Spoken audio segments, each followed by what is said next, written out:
જંબુસર આત્મીય સંસ્કારધામ ખાતે પરમ પૂજ્ય પ્રેમ સ્વરૂપ સ્વામીજી મહારાજના સાનિધ્યમાં સત્સંગ સભા યોજાઈ। જંબુસર સ્થિત આત્મીય સંસ્કારધામ ખાતે શિક્ષાપત્રી શતાબ્દી મહોત્સવના ઉપક્રમે પરમ પૂજ્ય પ્રેમ સ્વરૂપ સ્વામીજી મહારાજના પાવન સાનિધ્યમાં ભવ્ય સત્સંગ સભાનું આયોજન કરવામાં આવ્યું હતું। અક્ષર પ્રદેશના પ્રાદેશિક સંત સાધુ શ્રીજી વલ્લભદાસ સ્વામીજીની રાહબરી હેઠળ યોજાયેલ આ સમારોહમાં મોટી સંખ્યામાં હરિભક્તો અને આગેવાનો ઉપસ્થિત રહ્યા હતા। આ પ્રસંગે પરમ પૂજ્ય પ્રેમ સ્વરૂપ સ્વામી મહારાજે આશીષ આપતા જણાવ્યું હતું કે પુરુષોત્તમ માસમાં સૌના દર્શન થયા, આનંદ થયો। આપણે ભાગ્યશાળી છે, સૌને ભગવાન સ્વામિનારાયણનો આશરો મળ્યો। સમજાય તો હૈયું ટાઢું થઈ જાય અને એમાંય અક્ષર પુરુષોત્તમની ઉપાસના મળી કૃતાર્થ થઈ ગયા। કલ્યાણનો માર્ગ મોકળો થઈ ગયો છે। શિક્ષાપત્રી મહોત્સવનું આમંત્રણ આપવા આવ્યા છે। આ વિસ્તારમાં હરિપ્રસાદ સ્વામીજીએ ખૂબ જ વિચરણ કર્યું છે। આ વિસ્તારના ભક્તો અક્ષરધામના મુક્તો છે।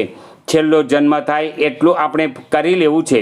ખંડુભાઈને યાદ કરી કૃતજ્ઞ ભાવ વ્યક્ત કર્યો હતો। જે જગ્યા પર ભગવાન સ્વામિનારાયણ પોતાના ધામ સાથે બિરાજમાન થાય તો કેટલું મોટું ભાગ્ય હોય તો સેવા આ મળે। ટૂંક સમયમાં આ મંદિરનું નિર્માણ કાર્ય શરૂ થશે તેમ જણાવ્યું હતું તથા શિક્ષાપત્રીની વાત કરતાં કહ્યું કે 212 શ્લોકમાં માનવજાત પર ભગવાન સ્વામિનારાયણે ખૂબ કરુણા કરી શિક્ષાપત્રીમાં નાનામાં નાની વાત સમજાવી હિન્દુ સંસ્કૃતિ સનાતન ધર્મનું જ્ઞાન આપ્યું છે।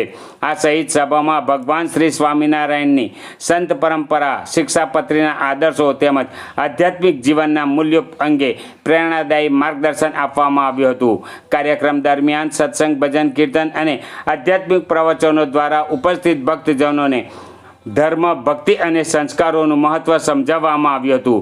આ પ્રસંગે ધારાસભ્ય ડી.કે. સ્વામી, કંબોઈ અધિષ્ઠાતા વિદ્યાનંદજી મહારાજ, પ્રાદેશિક પ્રમુખ પૂજ્ય દિનુદાદા, પૂર્વ ધારાસભ્ય કિરણભાઈ મકવાણા, પૂર્વ તાલુકા પંચાયત પ્રમુખ નીતિનભાઈ પટેલ, પ્રણવભાઈ પટેલ, પિયુષભાઈ પટેલ સહિત મોટી સંખ્યામાં હરિભક્ત ભાઈ બહેનો ઉપસ્થિત રહ્યા હતા। જંબુસર અને જંબુસરની આજુબાજુના તમામ ગ્રામજનો આજે ભેગા મળી અને આત્મીય સત્સંગ સભાનું આયોજન કરવામાં આવ્યું છે। પ્રગટ ગુરુ હરિપ્રેમ સ્વરૂપ સ્વામીજી મહારાજ સાથે આ જ વિસ્તારના ધારાસભ્ય શ્રી ડી.કે. સ્વામી, અન્ય સંતો અને મહંતો તેમજ હરિધામથી પધારેલા સમગ્ર વડીલ સંતો અને સંતોના સાનિધ્યની અંદર શ્રી શિક્ષાપત્રી ભગવાન શ્રી સ્વામિનારાયણે જે ગ્રંથ સદ્ધર્મને માટે, સદવિદ્યાના પ્રચાર અને પ્રસારને માટે માનવ જીવનની અંદર મૂલ્યો સંગૃહિત થાય, એનું સંવર્ધન થાય તેના માટે જે શિક્ષાપત્રી ગ્રંથ આપ્યો છે તેને આ વર્ષે 200 વર્ષ પૂર્ણ થયા છે। તે નિમિત્તે આગામી ડિસેમ્બર મહિનામાં તારીખ 25, 26 અને 27ના રોજ શિક્ષાપત્રીના 200 વર્ષ પૂર્ણ થઈ રહ્યા છે। તે નિમિત્તે દ્વિશતાબ્દી મહોત્સવનું આયોજન કરવામાં આવ્યું છે, જેમાં મહાવિષ્ણુ યાગ સાથે સાથે આંતરરાષ્ટ્રીય યુવા સંમેલન અને સંત સંમેલનનું આયોજન પણ કરવામાં આવ્યું છે। તેનું આમંત્રણ આપવાના ઉદ્દેશ્ય સાથે, હેતુ સાથે આજે આ આત્મીય સત્સંગ સભાનું આયોજન થયું છે।